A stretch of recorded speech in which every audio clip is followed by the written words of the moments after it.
Olá pessoal, bem-vindo à nossa próxima videoaula. Hoje a gente vai fazer as correções e os comentários da atividade 1, que tem aí diversas perguntas relacionadas às palavras-chave da aula 1. Então vamos lá. A primeira pergunta é: o que é marketing? É uma pergunta bem básica, né, que realmente é tão básica que fica até, às vezes, a gente se embaraça para poder respondê-la, né? Porque a maioria das pessoas, quando você faz esse tipo de pergunta, fala o seguinte: marketing é propaganda, marketing é internet, é um e-mail, enfim. Hoje em dia as pessoas acabam que exemplificam, né, ações de marketing, falam talvez de ferramentas de marketing, mas o marketing por si só, a maioria delas aí talvez não consegue até explicar. Mas para a gente que está estudando, né, que está num curso superior, a gente consegue sim explicar talvez o que significa essa expressão tão simples e também tão complexa. Então vamos lá. Eu coloquei aqui então uma citação de Kotler, né, que diz o seguinte: é o processo de planejamento, execução, preço, comunicação e distribuição de ideias, bens e serviços, de modo a criar trocas, comércio, que satisfaçam os objetivos individuais e organizacionais.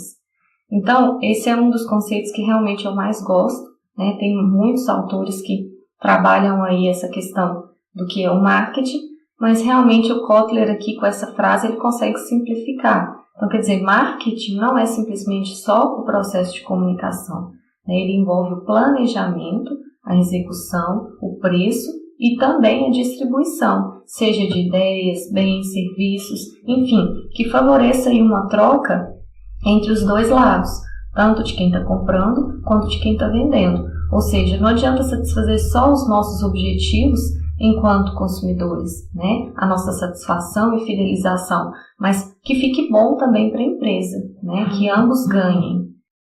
Então, vamos lá, segunda pergunta. Explique a diferença entre, eu coloquei aqui de A a G, diversas expressões aqui para a gente poder trabalhar. Então, vamos primeiro para a letra A. Consumidor e shopper. Qual a diferença existente? Para falar, então, dessa diferença entre os dois, eu vou acabar acrescentando e aproveitando o momento para falar primeiro do que é o cliente, né? Então, existe aí uma diferençazinha bem pequena dessas duas expressões, cliente e consumidor. Quando a gente fala de cliente, na verdade, a gente está usando um termo mais genérico. Ele pode ser tanto pessoa física quanto pessoa jurídica. Então, eu falo que a empresa pode ser uma cliente, né, de uma determinada outra empresa. Por exemplo, uma fábrica, uma indústria que é cliente de um fornecedor, né, e assim por diante. Então, vamos lembrar aí dos elementos da cadeia. A gente tem o fornecedor, a fábrica, a indústria, o atacado, o varejo, né, até chegar na gente, no cliente, no consumidor final. Então, o cliente ele pode ser qualquer elemento dessa cadeia que eu acabei de descrever, né, que são elementos da cadeia tanto de pessoas físicas, de pessoa física, que é o consumidor, é o último, quanto de pessoa jurídica, que são essas empresas, esses entes que atuam nessa cadeia de distribuição, né? Agora, o consumidor geralmente é um termo mais utilizado para compras particulares, né? Então, a gente diz respeito, quando a gente fala de consumidor, a pessoa mesmo, né? A pessoa natural, física, ok? Usuário é aquela pessoa que consome ou recebe o benefício do produto. Então, por exemplo, eu posso ser ao mesmo tempo consumidora e usuária, porque eu comprei algo para mim. Mas eu posso ser também consumidora, cliente, e não usuária, porque, por exemplo, eu comprei algo para dar para alguém, né? Então, esse alguém vai ser o usuário. Ainda, então, respondendo a letra A, por último, shopper, né? Que é aquele consumidor que toma suas decisões de compra de acordo com critérios e análises específicos e tem a experiência de compra influenciada pela forma de comunicação com que se depara no ponto de venda. Então, hoje a gente fala que o shopper é o consumidor um pouco mais evoluído, né? Aquele comprador mais antenado, exigente, infiel, né? E que ainda assim, dependendo do tipo de estratégia no ponto de venda adotada, ele ainda assim pode ser influenciado, né? Então, hoje é uma tendência, né? Hoje a gente sabe que shopper marketing é um conceito novo e que as grandes empresas hoje já tem direcionados trabalhos para esse tipo de público, né? Segundo elemento, promoção e promoção de venda. Qual a diferença? Então, quando a gente olha a expressão simplesmente promoção, é o ato de promover, ou seja, a abrangência dessa expressão ela é muito grande, né? Pode ser uma ação ou um conjunto de ações amparadas em uma mensagem objetiva de comunicação, ou um evento simples, como um patrocínio de um campeonato esportivo, por exemplo, ou um concerto musical. Então, promoção é simplesmente o ato, né? É um termo mais amplo. Agora, quando a gente vê a expressão promoção de vendas, é a técnica de promover a venda. Então, quer dizer, não implica necessariamente vender, mas a gente vai se empenhar por meio dessa estratégia, né, para a gente poder estar divulgando a ideia e assim isso aconteça, né? Então, em suma, a promoção de vendas vai preparar o caminho para a execução da venda em massa, ok? Próximo item, uma observação sobre a questão da promoção de vendas é que, segundo Kotler e Keller, né, a promoção ela vai oferecer basicamente 3 benefícios. O primeiro é a questão da comunicação, porque você está ali diante da estratégia e a partir do momento que você tem contato a ela, né, aquilo ali já te chamou a atenção. Então, a gente quando passa na porta de uma loja, enfim, está dentro do ponto de venda e que vê lá oferta, liquidação, promoção, isso na verdade é a promoção de vendas, né, e chama muito a nossa atenção. A gente quer saber o que está acontecendo ali, está mais barato, né, leva 3, paga 2, como que é essa promoção? Deixa eu saber, né? Incentivo. Incorpora algum tipo de concessão, estímulo ou contribuição valiosa. Então, é aquilo que eu disse. Sempre a promoção de vendas, né, ela está envolvendo incentivo por trás. É, de fato, a chave da promoção de vendas, né, o incentivo. E, por fim, o convite, né, de você levar ou não aquele produto que está em promoção de vendas, ok? Então, vamos lá agora. Publicidade e propaganda. Qual a diferença técnica também que existe entre um e outro? Então, é outra confusão que muita gente faz, né, que basicamente propaganda é a mais comum, né, que a gente realmente vê o pessoal utilizando como expressão. Mas para diferenciar um e outro, a gente vai perceber que a propaganda é uma forma de comunicação, seja de um produto, serviço, marca ou ideia, mas que tem como intuito informar e persuadir determinado grupo de pessoas, ou seja, é um tipo de comunicação de massa. E aí, o objetivo principal dela é levar a adoção, né, dessas pessoas que tiveram contato com essa propaganda à compra. Então, a gente acaba dizendo que a propaganda realiza uma venda prévia, né, na mente do consumidor. Ela sempre é paga. Agora, a publicidade ela também promove uma empresa, marca ou produto, mas, porém, de uma maneira gratuita ou com investimento bem menor do que a propaganda. Então, exemplo clássico de publicidade, por exemplo, se você fizer uma nota de rodapé no jornal da sua cidade, né? Aquela notinha ali, colocando talvez ali o seu horário de funcionamento, a sua marca, a sua logomarca ali, os seus horários, enfim, aquilo ali você pagou bem barato em relação àquela pessoa que colocou uma propaganda, talvez na primeira página desse jornal, na página inteira. Então, quer dizer, se a gente for analisar esse mesmo elemento, né, aquela pessoa que colocou na página inteira, na primeira página do jornal, é propaganda. A pessoa que colocou na última página, aquela nota de rodapé, né, provavelmente ela paga ali um valor mensal ou um valor que aquela publicidade vai sair em várias edições do jornal. Então, se você for analisar o custo-benefício disso, foi muito pequeno, né? Sem contar as infinitas publicidades que a gente recebe pela internet, né? E-mails e assim vai, tá? Bom, vamos fazer então aí um paralelo através desse quadro da propaganda e da promoção de vendas, que eu acho que vale muito a pena, já que agora a gente já conheceu um e outro, né? Então, por exemplo, se eu analisar o elemento consumidor em relação à propaganda, a propaganda, como eu disse, né, o objetivo dela é fazer com que o produto, o serviço, a ideia seja conhecida. Então, é levar isso ao cliente, né, leva o produto, leva o consumidor ao produto.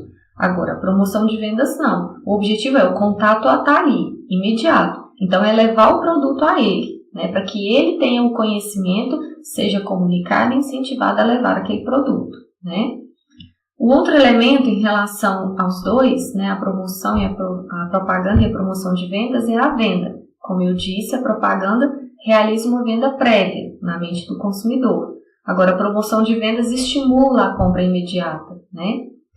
Quanto ao objetivo da ação de marketing, na propaganda a gente tem como objetivo informar, lembrar ou persuadir o consumidor de contato à propaganda, né? Agora, na promoção de vendas, a venda é imediata. O custo é relativamente baixo na propaganda, por quê? Porque sua abrangência é muito grande. Então, se você for pegar ali o tanto de pessoas que teve contato com essa propaganda e ratear isso, o valor por pessoa vai ser muito baixo. Agora, a promoção de vendas não, é relativamente alto. Por quê? Porque o contato é bem menor, né? Próximo item, letra D, merchandising editorial e visual merchandising. Então, aqui, realmente, como eu havia dito na aula passada, né, acabei dando uma pequena introdução. O merchandising editorial é a aparição, verbal ou não, né, de uma marca, produto ou serviço de maneira discreta, dentro do contexto de algum programa de TV, novela, filme, seriado, revista, livro, peça de teatro ou similar. Então, é quando a gente está assistindo, por exemplo, um filme, que o rapaz para lá no posto de gasolina. Na bomba de gasolina, ao lado, tem um cartaz de uma determinada marca, com a sua logomarca, o seu emblema, enfim. Aquilo ali está dentro do contexto do filme, não vai atrapalhar em nada, né? Faz parte. Então, quer dizer, foi inserido de uma maneira bem discreta, né? Dentro do contexto do filme. E foi o que? Nesse caso que eu dei, visual. Mas também pode acontecer de maneira verbal. A moça lá na novela, né? Comentando com a amiga que experimentou um creme fulano de tal e mostra o creme. Então, quer dizer, já estava ali a conversa, já estava dentro do contexto e ela verbalizou uma propaganda. Por isso que o merchandising editorial, ele também é conhecido como merchandising de propaganda, tá? Por isso, então, reforço. No merchandising editorial, a gente sempre vai utilizar a naturalidade e personagens e personalidades formadores de opinião, sempre para atingir o público da mensagem que você quer transmitir, ok? E aí, então, o visual merchandising, que é qualquer técnica, ação ou material promocional utilizado no ponto de venda, com o objetivo de destacar marcas, produtos ou serviços que foram colocados em quantidade, local, tempo e preço certos, de modo a influenciar a decisão de compra do consumidor, dando maior velocidade à rotatividade do produto dentro da loja. Então, o visual merchandising também é uma técnica extremamente abrangente, que não diz respeito apenas na organização e disposição de produtos na loja. Não, ela vai além, né? O objetivo dela é realizar um processo de comunicação, de promoção pelo ato de promover a marca, o produto, a ideia dentro do ponto de venda, né? Para que realize, para que aconteça, né, um ambiente de loja prazeroso, seguro, rápido, confiante e, quem sabe aí, fidelizar o cliente, né, nesse estabelecimento, ok? Continuando então, sobre merchandising de sedução e merchandising de gestão, nós temos primeiro o merchandising de gestão, ou orientado para a gestão. O que significa isso? O plano, né, é basicamente focar no espaço da loja, nesta rentabilidade de espaço. É você trabalhar de uma maneira que fique algo bem organizado, bem interessante e de acordo dentro, né, da sua realidade, dentro do tamanho, né, dos seus móveis, enfim, que fique algo esteticamente bacana, legal, né, e que favoreça a venda. Agora, o merchandising de sedução, isso que eu acabei de dizer, acaba que fica um pouco subjacente. Por quê? Porque o objetivo principal do merchandising de sedução é o ambiente numa exposição agradável, atraente, interessante, que vai favorecer a compra aos olhos do consumidor. Então, enquanto o merchandising de gestão, a preocupação é do gestor de rentabilizar o espaço da loja, o merchandising de sedução, o foco é o consumidor, né? Para que seja um ambiente atraente, interessante e que estimule de fato ao objetivo principal, que é a compra, né? Letra F, marketing e trade marketing. Então, marketing nós já conhecemos, né? Já foi explicado agora há pouco o que significa, foi a nossa primeira palavra. Então, qual a diferença do marketing com o trade marketing, né? A prioridade do trade marketing é realmente favorecer uma aliança estratégica entre o fornecedor e o ponto de venda, ou seja, naquela linha de suprimentos, naquela cadeia de suprimentos que eu descrevi agora há pouco, onde se inicia com o fornecedor e se encerra com o consumidor, a gente tem ali diversos entes atuando, né? Entre eles, a indústria, o atacado e principalmente nesse caso aqui o varejo. Então, o trade marketing é uma estratégia de marketing realizada entre o ponto de venda, entre o varejo e esses fornecedores, né? Os fornecedores do ponto de venda. Esses fornecedores podem ser indústrias, fábricas, pode ser mesmo atacadistas, né? Enfim, são aquelas pessoas que de fato vendem aos pontos de venda. Então, é feito aí um relacionamento estratégico e o objetivo principal é integrar essas áreas, né? Planejando os canais de venda e os clientes-chave, melhorando o posicionamento do varejo e garantindo a atuação da marca junto aos consumidores. Então, novamente, eu ressalto, né? É uma aliança estratégica no sentido mesmo de ganha-ganha, né? Entre o fornecedor e o ponto de venda, né? Letra G, promoção de vendas e merchandising. Qual a diferença? Então, vamos traçar aqui um quadro para a gente poder trabalhar aí a diferença entre os dois.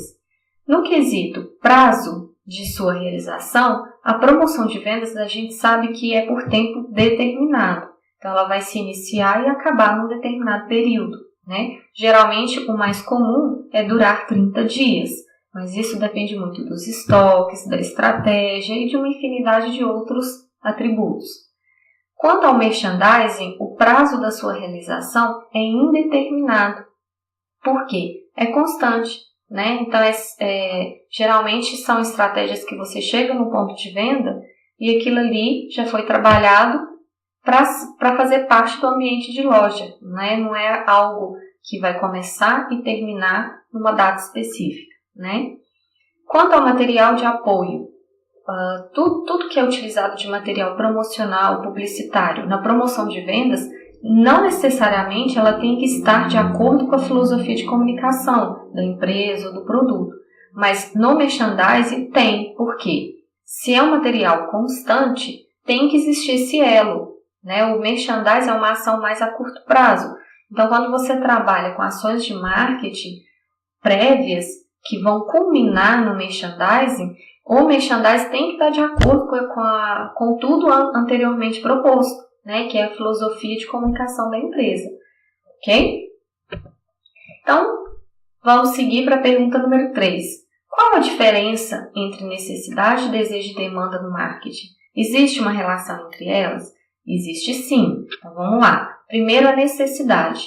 É uma característica ou particularidade, do que é necessário, ou seja, algo essencial.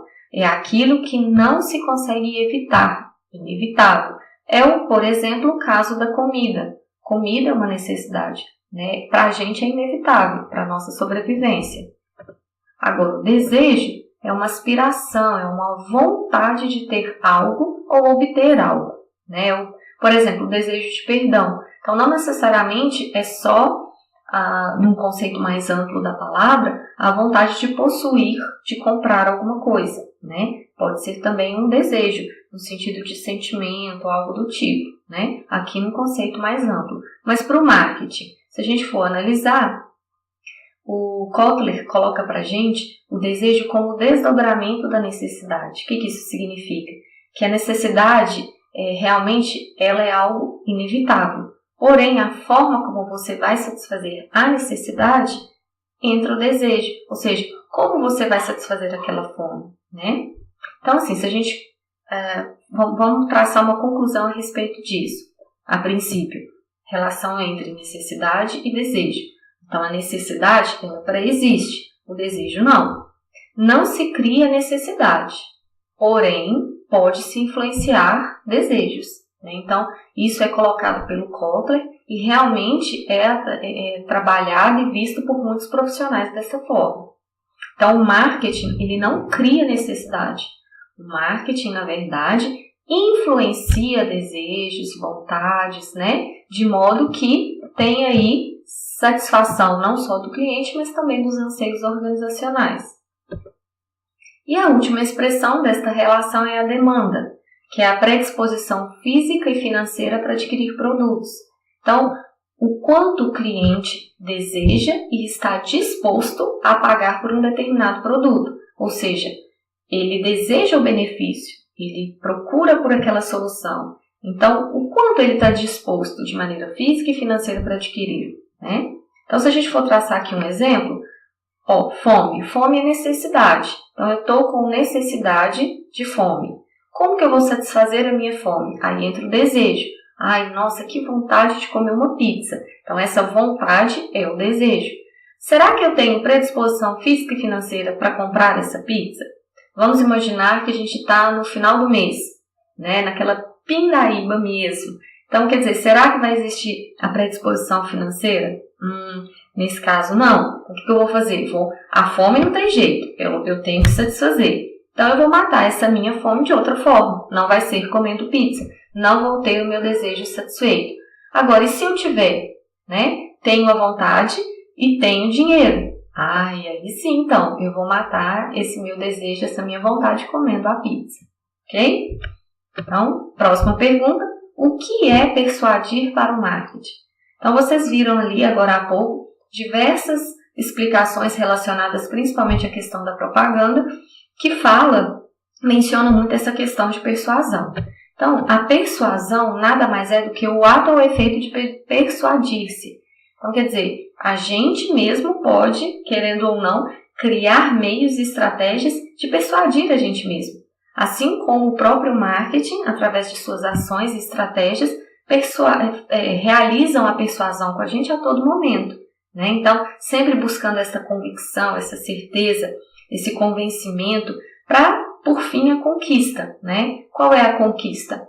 Fazer com que o cliente busque, né, anseie por aquele produto ou aquele serviço, né? Comunicação de marketing. A comunicação trabalha com a persuasão e os demais elementos, como a informação e a lembrança, né? Então, o objetivo do marketing em termos de comunicação já trabalha a questão mesmo da persuasão. Próxima pergunta. Aponte as diferenças entre produto e serviço.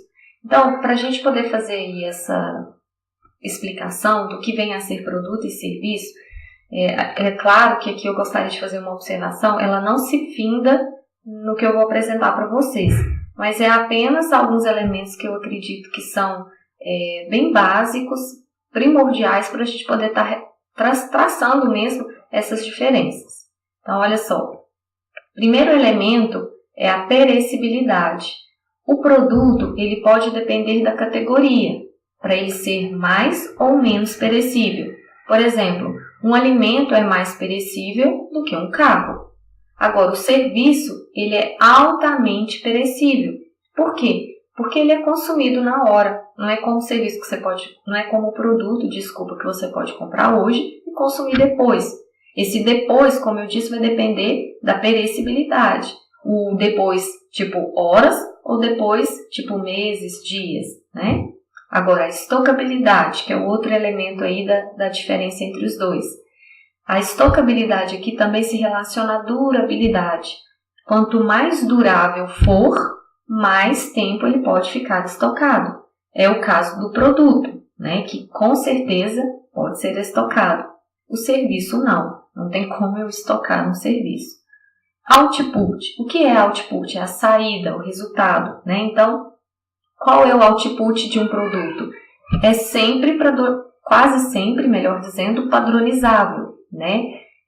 Trabalhado quase sempre em série. Então, a gente tem ali no final ali o resultado tudo igualzinho, né? Agora, o serviço não. Da forma como ele é prestado, às vezes para a mesma pessoa, vai ter um pouco aí de diferenciação. Então, ele vai ser sempre variável e não padronizável. Tangibilidade. Então, o produto é algo tangível, a gente consegue pegar, né? A gente consegue sentir. Agora, o serviço não, né? Então, ele não tem essa questão da tangibilidade. Produção e consumo. O produto, ele é produzido hoje e consumido depois, né? Agora, o serviço não. No ato da execução do serviço, ele é consumido. Por isso que nós dizemos que a produção e o consumo do serviço se dá no mesmo momento, ou seja, de maneira simultânea. Porém, a qualidade é subjetiva. O que isso significa? Qualidade em serviço é algo que, para mim, nossa, ficou ótimo, mas para você talvez não, né? Aquele serviço daquele profissional, para mim foi satisfatório, mas para você não. Então, por isso é que gera aí mesmo a relação da subjetividade quanto à questão da qualidade no serviço, né? Envolvimento junto ao cliente. Então, no produto, o cliente é o usuário do bem, né? Agora, no serviço, não. Quase sempre ele é coprodutor. O que isso significa? Vou dar um exemplo. Corte de cabelo. O cabelo está em mim, eu sou o cliente, né? Então, o que acontece? Para eu ter a prestação de serviço de corte de cabelo, né? Eu preciso do meu cabelo, precisa de mim. Então, eu sou coprodutora no ato da execução da prestação de serviço. Assim como, por exemplo, um dentista. Quando você vai ao dentista para fazer, por exemplo, uma obturação, a obturação vai ser feita no seu dente. Então, quer dizer, são exemplos aí bem simples mesmo para mostrar que o cliente quase sempre é coprodutor do serviço. Ok? Então, vamos seguir. O que é ponto de venda? Explique e dê exemplos. Então, segundo a Regina Blessa, é qualquer estabelecimento comercial que exponha serviços ou produtos para a venda aos consumidores. Então, é qualquer estabelecimento comercial. Então, o que vai envolver nesses estabelecimentos? Por exemplo, supermercado, né, nosso exemplo clássico, farmácia, shopping, padaria, lojas, bancas de jornal, bancos, exposições, barracas de camelô, feira livre, loja virtual na internet, enfim. É todo ponto, é todo local onde há ali uma troca, uma transação comercial, certo? Por fim, pessoal, aqui estão algumas das obras que eu utilizei, né, como fonte para desenvolver essa videoaula. Eu já apresentei essas obras no vídeo passado. E aí agora eu gostaria de agradecer, né? Espero que o vídeo tenha sido satisfatório, que tenha respondido as perguntas, tirado as dúvidas de vocês. E no mais, estou à disposição. Se ainda restou alguma dúvida, deixe aí seu comentário, né? Que eu posso aí estar buscando formas de tentar da melhor maneira possível estar te respondendo. Então, grande abraço e obrigada.